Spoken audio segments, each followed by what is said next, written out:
Budget पेश करने में बस अब कुछ ही दिन का वक्त रह गया है। हालांकि फरवरी में होने वाले ऐलान को लेकर जोश और उम्मीदें उस लेवल पर नहीं है जितना पिछले बजट के वक्त था। इसकी वजह साफ है, क्योंकि ये अंतरिम बजट है। मोदी सरकार फरवरी में अपने दूसरे कार्यकाल का अंतिम बजट पेश करने जा रही है और उससे पहले बजट खाका तैयार किया जा रहा है। मोदी सरकार के दूसरे कार्यकाल के आखिरी बजट से लोगों को हालांकि बहुत ज्यादा नहीं, लेकिन उम्मीदें तो हैं और इन उम्मीदों को पूरा करने की सरकार पूरी कोशिश भी करेगी। तो चलिए जानते हैं किन पॉइंट्स पर इस बार सरकार फोकस कर सकती है। ऑल्दो ये अंतरिम बजट है और इसका पर्पस नई सरकार के गठन के होने तक जरूरी खर्च का इंतजाम करना होता है, क्योंकि इस साल आम चुनाव होने हैं और ऐसे में सरकार के हाथ भी बंधे हुए होते हैं और वो कोई बड़े बदलावों की अनाउंसमेंट नहीं कर सकती। हालांकि ऐसा भी नहीं है कि अंतरिम बजट में सरकार कोई बड़े ऐलान नहीं कर सकती। अगर हम लास्ट अंतरिम बजट को देखें तो सरकार ने नियमों के दायरे में रहते हुए कई बड़ी अनाउंसमेंट्स की थी। ऐसे में संभावना है कि इस अंतरिम बजट में भी कुछ ऐसे बड़े ऐलान किए जा सकते हैं। तो मोदी सरकार का आखिरी बजट 5 पॉइंट्स पर फोकस कर सकता है और ये पॉइंट्स होंगे महिला, गरीब, युवा, किसान और आदिवासी।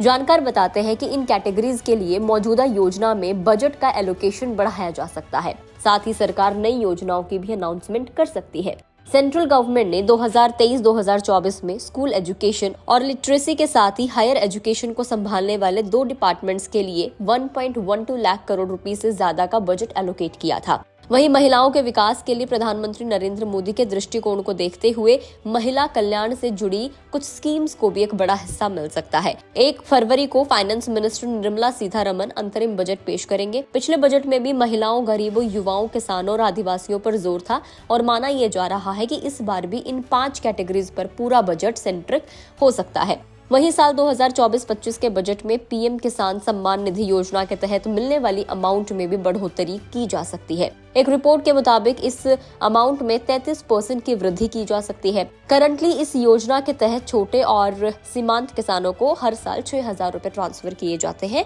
तो हो सकता है इस बार इसमें कुछ अमाउंट में बढ़ोतरी हो जाए। एक्सपर्ट्स का कहना है कि बजट के जरिए समाज के कमजोर वर्गों को साधने के लिए ही उनके जीवन में सुधार और व्यापार के आसान तरीकों पर जोर रहेगा। एक्चुअली देश की जो पॉलिटिक्स है वो कास्ट सेंट्रिक रही है, लेकिन मौजूदा मोदी गवर्नमेंट ने इसे क्लास सेंट्रिक बना दिया है, यानी कि वर्गों पर बेस्ड जिसे बना दिया है। जैसे कि महिला एक अलग वर्ग, किसान अलग वर्ग, ये कास्ट से इसका कोई लेना देना नहीं है और जो कि भारत की सियासत में एक फंडामेंटल चेंज है, एक बुनियादी बदलाव है। अपकमिंग ईयर्स में इसका असर अलग अलग स्टेट्स में भी देखने को मिलेगा, जिसका फायदा सीधे तौर पर आम जनता का होगा। अंतरिम बजट में आम तौर पर मौजूदा सरकार के expenditure, revenue, fiscal deficit, financial performance और अपकमिंग फाइनेंशियल ईयर के जो अनुमान होते हैं वो शामिल होते हैं। हालांकि इसमें कोई बड़ी पॉलिसी अनाउंसमेंट शामिल नहीं हो सकता। चुनाव आयोग की आचार संहिता के मुताबिक अंतरिम बजट में कोई बड़ी योजना शामिल नहीं की जा सकती, क्योंकि वो मतदाताओं को प्रभावित कर सकती है।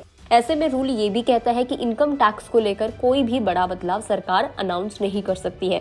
तो टैक्स को लेकर काफी सारे लोगों को बहुत उम्मीदें थी, तो इसमें टैक्स को लेकर कोई बड़ा बदलाव अंतरिम बजट में सरकार पेश नहीं कर सकती।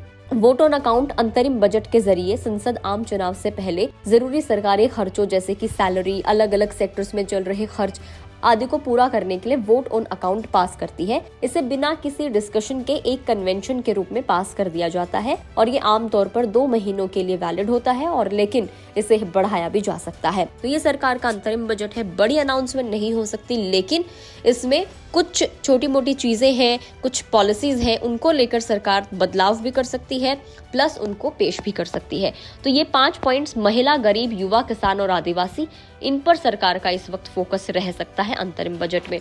आपको बजट से क्या कुछ उम्मीदें हैं, कमेंट करके जरूर बताएं। अगर आप इस वीडियो को फेसबुक पर देख रहे हैं तो फेसबुक पेज को लाइक करें, यूट्यूब पर देख रहे हैं तो गुड रिटर्न्स के यूट्यूब चैनल को सब्सक्राइब करना ना भूलें।